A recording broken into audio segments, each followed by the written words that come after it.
Alrighty, welcome back to another edition of the PA High School Football Report podcast. I am PennLive's Eric Epler, along with colleague Dan Sostek. Dan, how are you this glorious afternoon? I'm trying to stay cool. You know, a lot of games being pushed back due to heat and everything and cancellation. So I turned down my AC so you could hear me, but hopefully we can hear App because we had some behind the scenes mic problems that neither of us can figure out because our fearless producer Megan has left us alone, and of course the one day she leaves us alone, we can't figure out how to hear people and turn this and record this. So I think people have understood by now that bad things happen when our producer's not here. yeah. It's just we're writers. We don't understand the technology. I remember them putting me in front of a board on the radio show where there was about 614 buttons to push, and I said, "Listen, I'll just give me the mic. You take care of the board. I don't know what any of these buttons do, volume, whatever." So yeah, we're just the talent. We don't take care of the back end stuff. Megan does that for us. So Megan, wherever you are, I hope you're enjoying it. You're enjoying your time off. I hope you have an umbrella drink in your hand. But of course, we're struggling without you.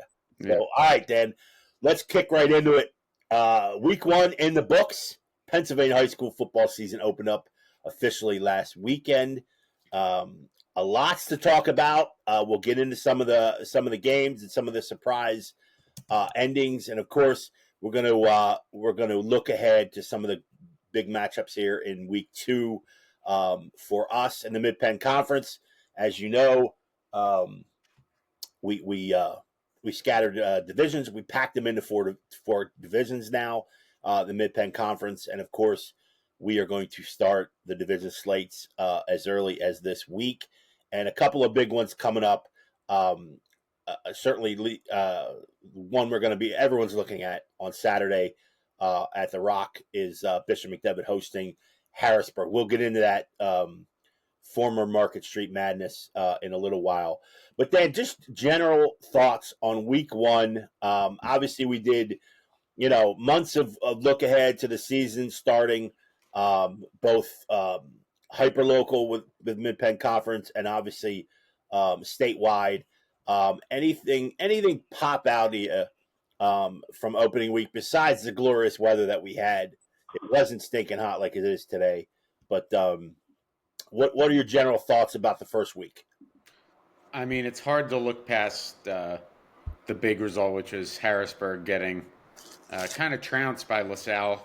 I think that with the Sean Lee news, we wouldn't have been surprised at all that if LaSalle came in won by a couple touchdowns. But I mean, they moved the ball pretty easily on the Cougars, and it could have just been a week 1 kind of, hey, we just got dealt an awful hand and we're kind of a little still stunned by it, and then not an easy matchup when you're kind of dazed a little, right? That LaSalle team is legit. They've got a Division I quarterback. They've got Division I wide receivers.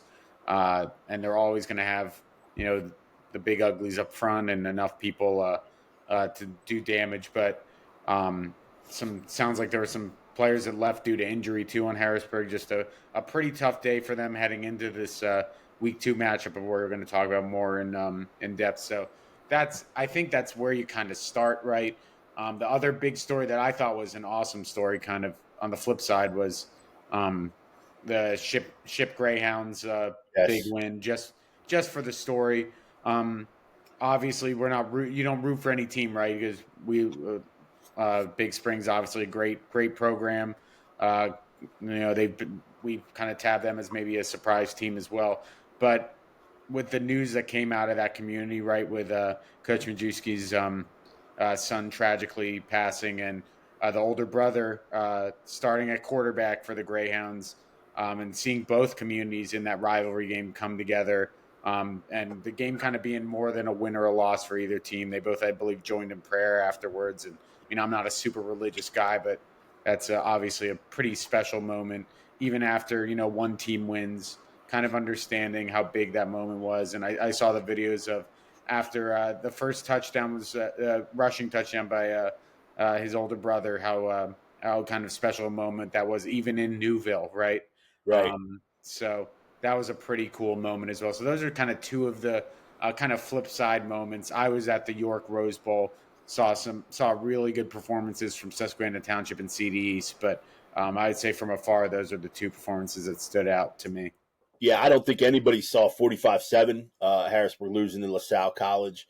Again, Harrisburg, we anticipated maybe them needing a few weeks after the Sean Lee Jr. news that yeah, okay, he's not going to be your starting quarterback. He's not going to be on the roster. In fact, within hours, I think of the decision, he was already enrolled in prep school and practicing there. So they had to kind of move on, and they didn't have a lot of chance to officially move on. I think the verdict was sort of expected based on what the District 3 committee came up with weeks ago, and that unanimous decision to deny him another year of eligibility. But a lot went wrong for Harrisburg, and I know we say this every year, and everyone talks about making that big leap from week 1 to week 2, and there is a lot of truth to that. But coming away with the guy now you have under center being injured, Michael Shank Jr., who took over QB chores uh, to replace Lee Jr., and of course Deontay Sheffy was injured in that game too, and just generally the way LaSalle College, and you mentioned the unbelievable talent, especially on the edges that they have for the Explorers, just sort of carved them up, and they really had no way to retaliate, and that was surprising to me because obviously we were very high on a couple defensive guys, a lot of defensive guys to be quite honest, at Harrisburg too. So a lot to shake out this week in preparation for McDevitt, for Coach Calvin Everett, and that was a big surprise to me. Central York's 47-0 victory over Central Dauphin. Um, I think it is, and let's not make a mistake here. Central York's one of our District 3 best, if not the favorite. Um, with Harrisburg struggling at District 3 and 6A. I mean, unbelievable program that Gary Onchek runs there. They just sort of seem to reload. You lose a guy like, like Goff, Jules Mm-hmm. Goff, and then, but you still got athletes like Brooklyn Nace down there that made a hell of a lot of plays and really exposed Central Dauphin for, this is a rebuilding year. We talked about this. I got to see him in the scrimmage against Lower Dauphin a couple of weeks ago. And this is going to be a rebuilding year for Coach Glenn McNamee. It just is. There's not enough size, there's not enough speed, and he's really going to have to coach to get a couple of wins. I mean, it's just going to be that you're in the Commonwealth, you're already in a loaded division. So that was that. But 47-0 is not something you ever see from a Central Dauphin program. So that Yeah. was eye gouging to me. And you mentioned Shippensburg, just a tremendous story. Um, if there's any sort of emotion that you want to feel about that game and about Brady's competitiveness, courage, name it.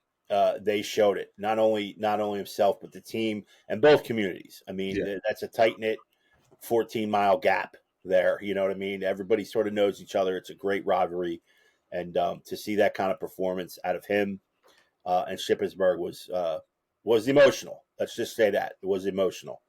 But yeah, so those are a couple of things that stood out to me in week 1. Hannah's victory. I got to see the second half of that game before covering McDevitt's opener against Mount St. Joseph.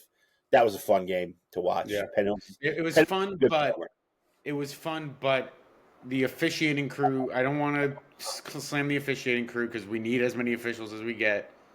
It took them a long time to set the ball. It took them a long time to figure out penalties, and it delayed everything in that entire event about an hour and a half, 2 hours. And luckily, the game was down to the wire, sort of, so you kind of forgot about how long it was taking at the end. But we saw what we needed to see from Hannah, right? We saw that Yes, Torrin Evans he's kind of graduated from that young, promising talent at quarterback to the veteran guy that's going to make the big play. and I was talking about this with you on the sidelines there at that event, is that Lex Cyrus rightfully gets all the shine in the world and Right. everything, and because he deserves it. He's one of the best wide receiver prospects in the country. But you got to remember they've got another Division One level wide receiver on that Oh other yeah. side in Jarrett Kern. That kid is really good. He's really tough. He's a different kind of receiver than Lex. He's a physical, big kid. That was my first time standing across from him. I mean, I'm not the tallest guy in the world, but he towered. He was towering. He looks like it looks like he could play like tight end at one point Right. if he puts on some weight. But he came up with big play after big play. And I thought I talked with Coach Joe Heaton afterwards, and he said something I thought was really something you want to hear from a coach. And he said that one of the special things about Lex Cyrus is that he really and I think we all know this from talking with Lex. He's not your typical number one receiver diva kid. He said truly not like coach speak. Lex is just as happy to see someone like Jarrett Kern come up with all the big play, come up with a big play to win the game, than Right. if it would be Lex. Like he's all about winning. And Lex had a good game. He had a kick return touchdown. One of the Penn Hills people in the box was like, "Why are we kicking the ball to him? Right. Like, keep the ball away. No one can run." And I think he had 60 or 70 yards. But as Joe said, Lex just wants to win football games, and he was just as happy to see his guy Jarrett out there making plays. Zykeer Leaks also looks like another player for that team as well. And they have a new running back in Xavier Rivera that had a pretty solid game. So they're figuring stuff out.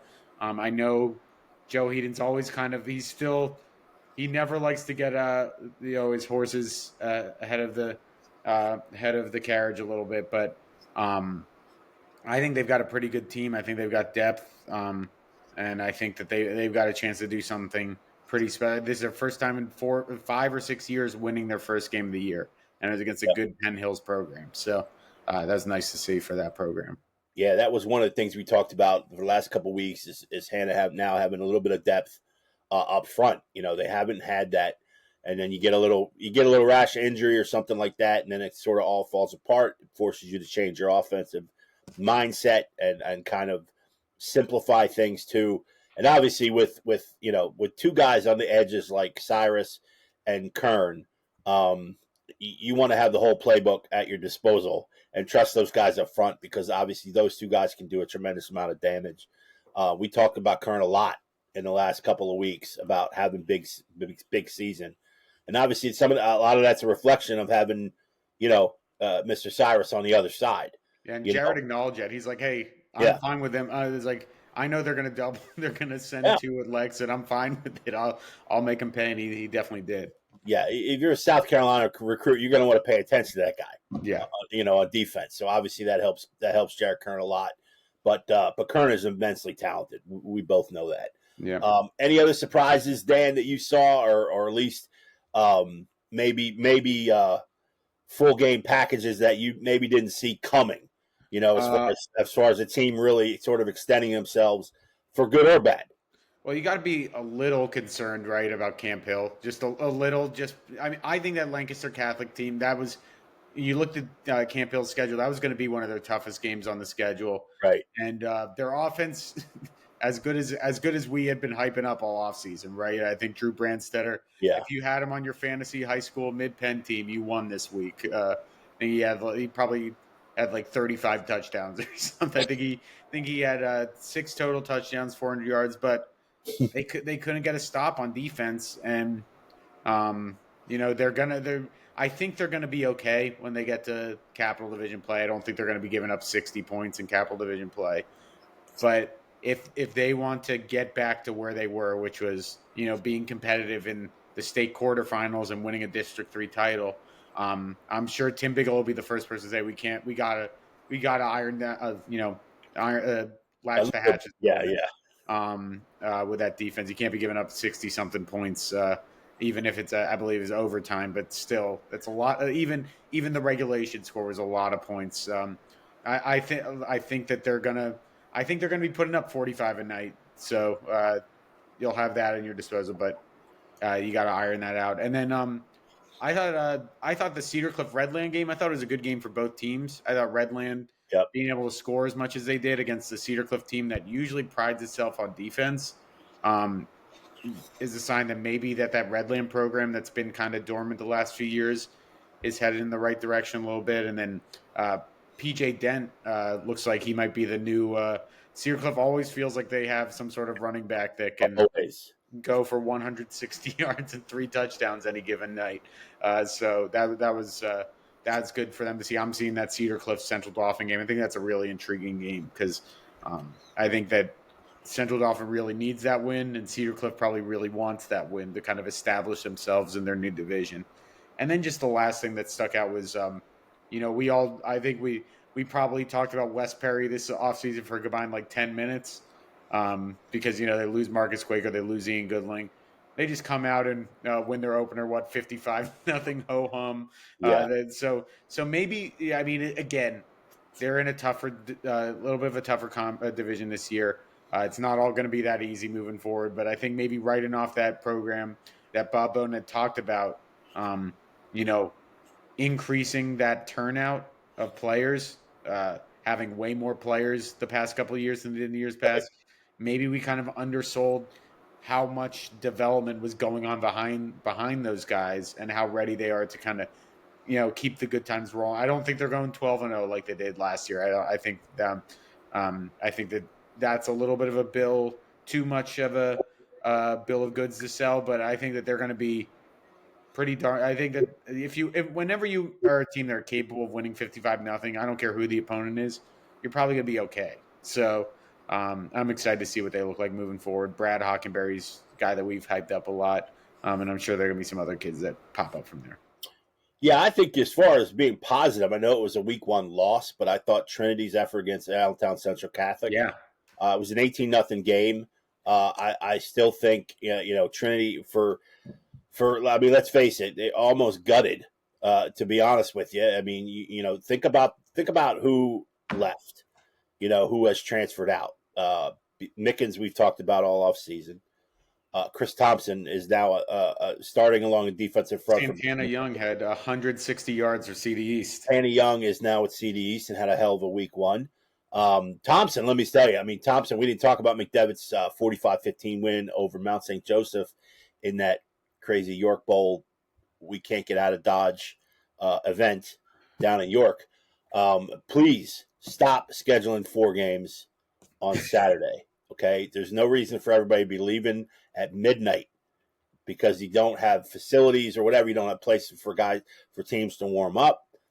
It just stop it. It's a great event, but yeah, I think you can spread things out a little bit more because I don't think it's fair to the kids. I don't like at the end of the CD East York game. It's just like there weren't. I mean, it was also a blowout. Maybe it looks a little different if it was a closer game, but I think I don't think it's necessary. I think with events like that, you're just trying to say yes as many people as you can because you want it to be a big deal. And I mean, I think it's the right idea to bring all those teams together and have a big event in Central PA. Just I think they'll figure it out eventually, but you don't want kids playing at 12 p.m. I don't know. That's 2 years in a row we've been walking out at past midnight. Yep. So I don't know if they'll figure it out or not, but we're just telling you.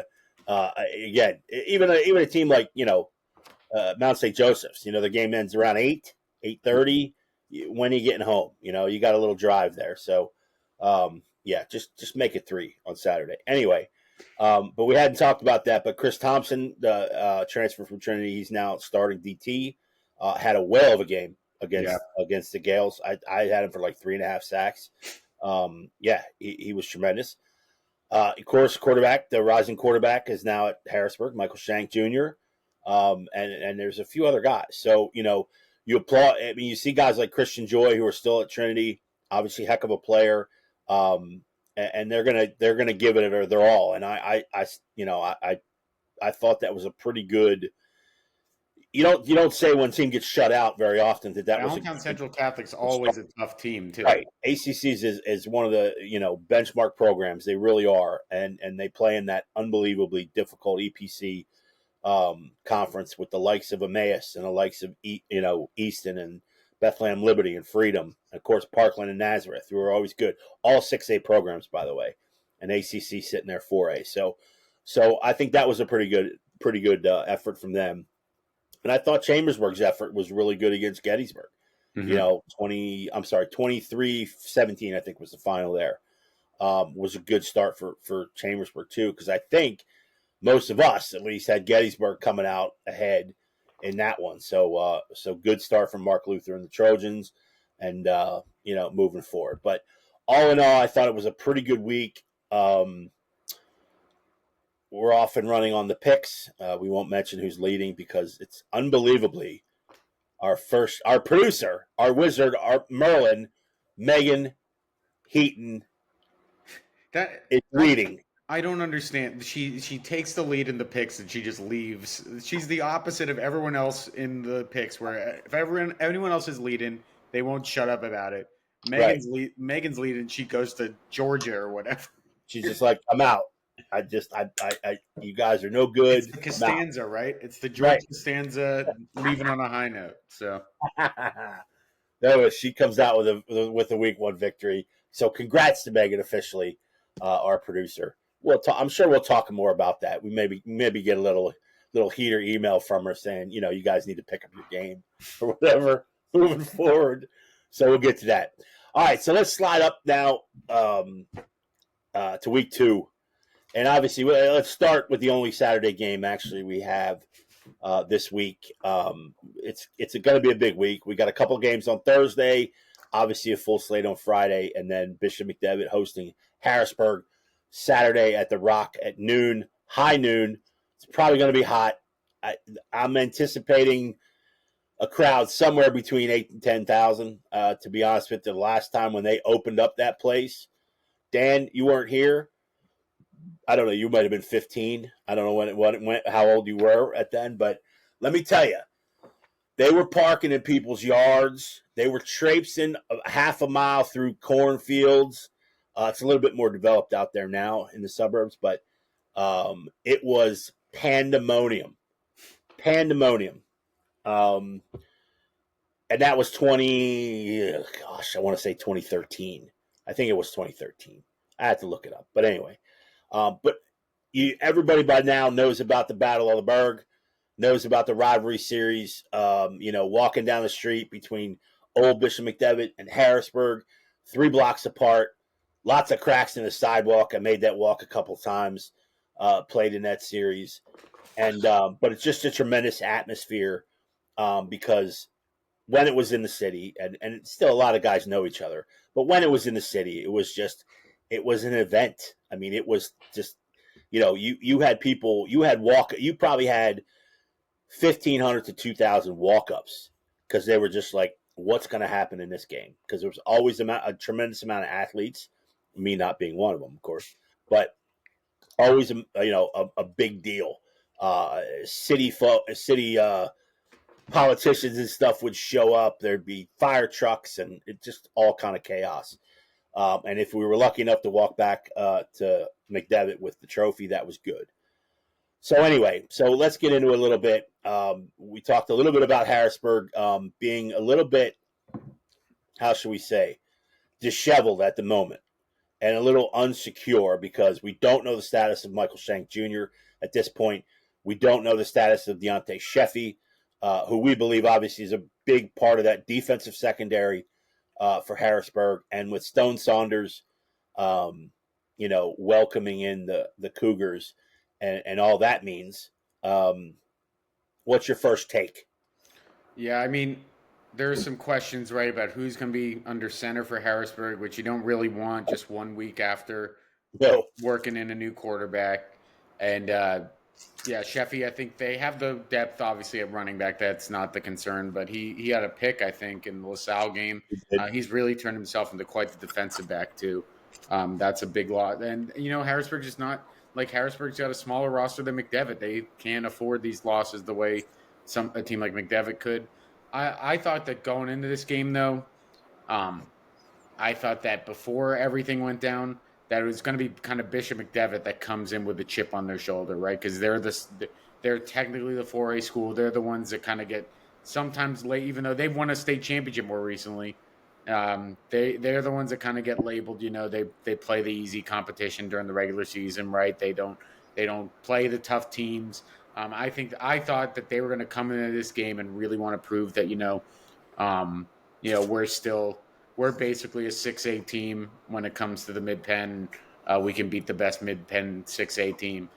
But now I do think Harrisburg's definitely going to have a chip on their shoulder too, because I don't think anyone's going to be picking them. I would be pretty surprised if we have someone picking Harrisburg in our pick section. I don't know I haven't checked the line what you set it at, but it's a tough matchup, especially with how good McDevitt looked on Saturday.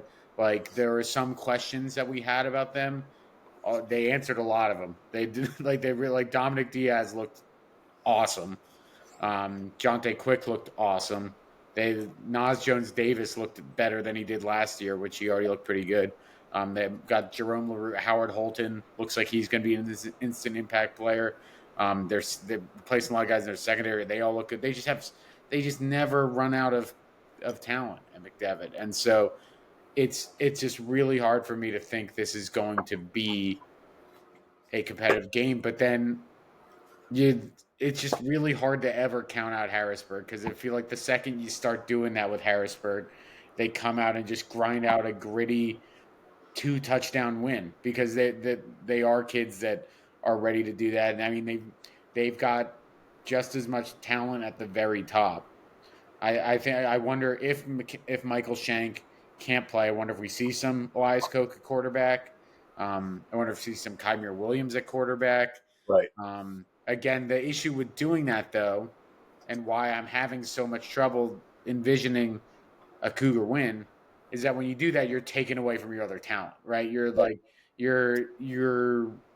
losing you're losing skill at the wide receiver position to get a quarterback who's probably Elias is great, Kymir is great, but they're not quarterbacks by trade of late. Right. So, but they're still really good athletes who can still make plays happen.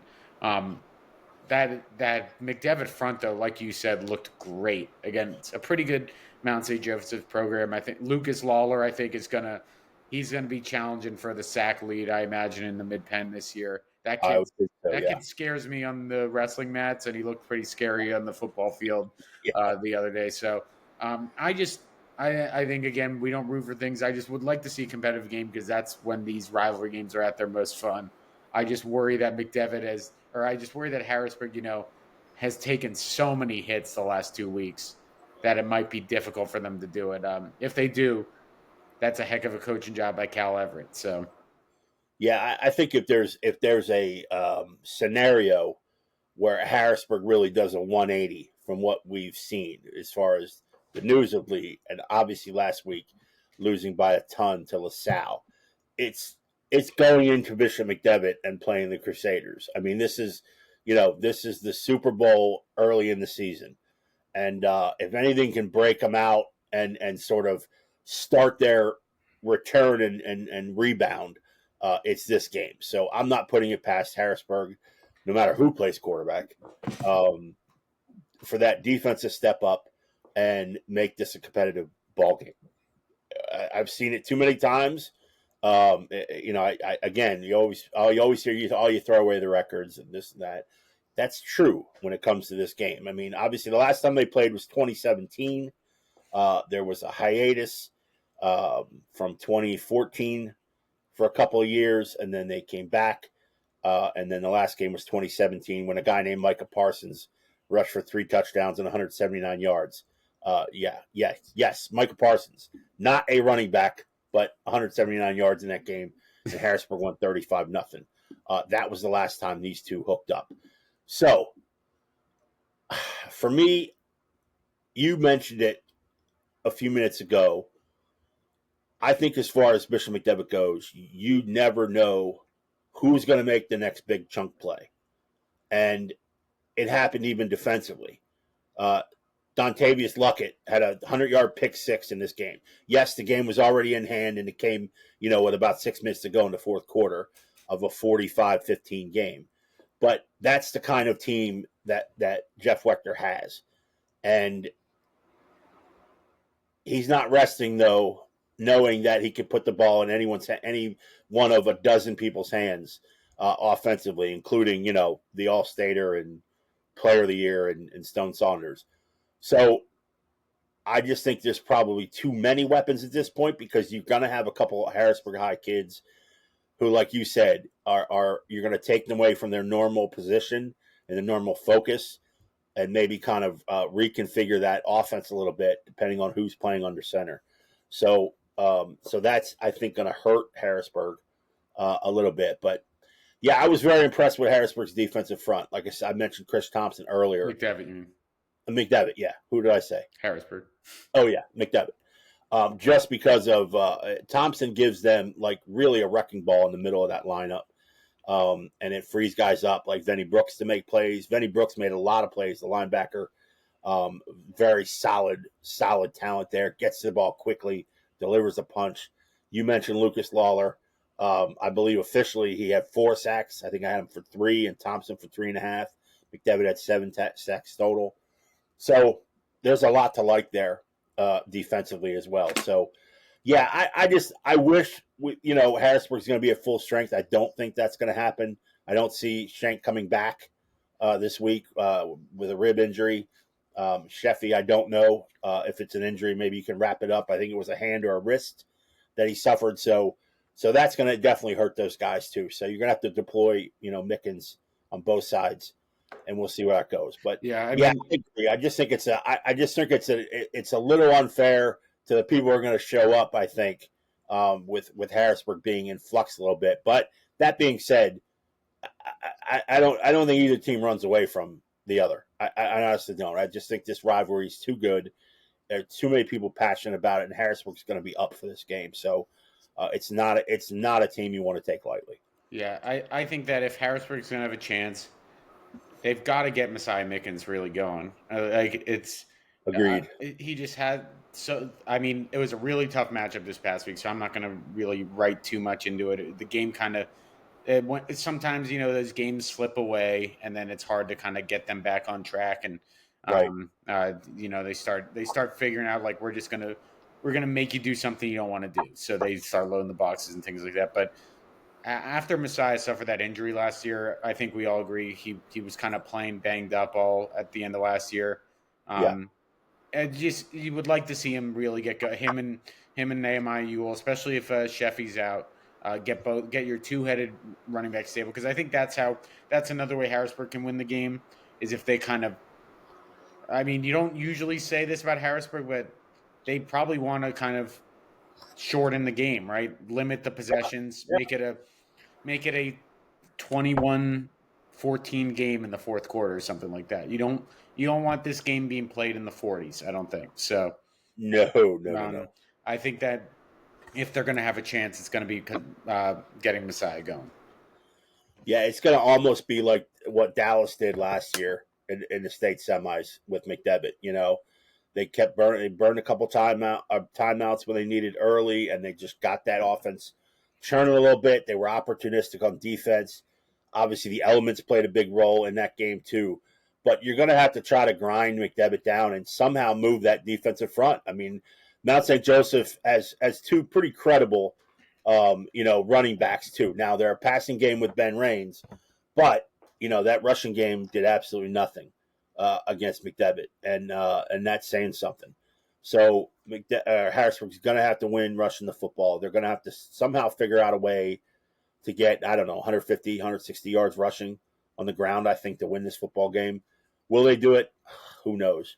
But if you're going to go to the game, I suggest you go early so you don't have to walk through the woods. There's little jiggers and ticks and things, and I don't like walking through the woods anymore. Yeah. But it's going to be well attended. I'm just going to say that. This is a highly anticipated game. Like I said, they haven't hooked up since 2017. McDevitt, I believe, is 20-15 all time in the series since the Mid-Penn Conference formed. And if you recall, Dan, you might not because you were 12, but McDevitt had sort of a 10-year stranglehold on this series. And they were supposed to play in 2021, and then we all know that was the COVID year. And but anyway, there's issues surrounding this rivalry that go back to basically after 2013 season that we'll get into a little later. But yeah, it's been a hell of a series. Noon at Rocco Hortensio Stadium at One Crusader Way. It'll be an event for sure, especially this early in the season. So, all right, Dan. Anything else you're looking forward to in week 2? I kind of mentioned I'm just interested in the Cedar Cliff Central Dauphin game. Yep. Westbury Boiling Springs should actually be kind of interesting. Bubblers won their first game after a tough year last year. So one of those teams will end the week 2-0. So we'll have a 2-0 team there, and I know you're going to be at the Camp Hill game, right? And I think they kind of set the schedule well so that everything kind of leads up to this McDevitt Harrisburg game. Yeah, and then we'll mention Thursday night games too. We got two this week. Yeah, and I'd like to mention a good one. I think is Palmyra at Mechanicsburg. Yeah, well, that's a Thursday night game. Mechanicsburg, obviously, a big win to start over Carlisle, and Palmyra looked really good against Lebanon. I know Lebanon's not the sort of a rebuilding season too, but Palmyra put up 40 points, so that could be an interesting game. And then the other one is an old school TVL matchup. Upper Dauphin visits Halifax on Thursday, so that'll kickstart the week. It should be a dandy. We'll be out covering all, so check PennLive for scores, updates, previews. We'll have a lot on the Bishop McDevitt Harrisburg rivalry coming up in the next 24, 48 hours, so check back to PennLive. Dan Sostek, I'm Eric Epler. We appreciate you joining us, and obviously we'll see you guys next week.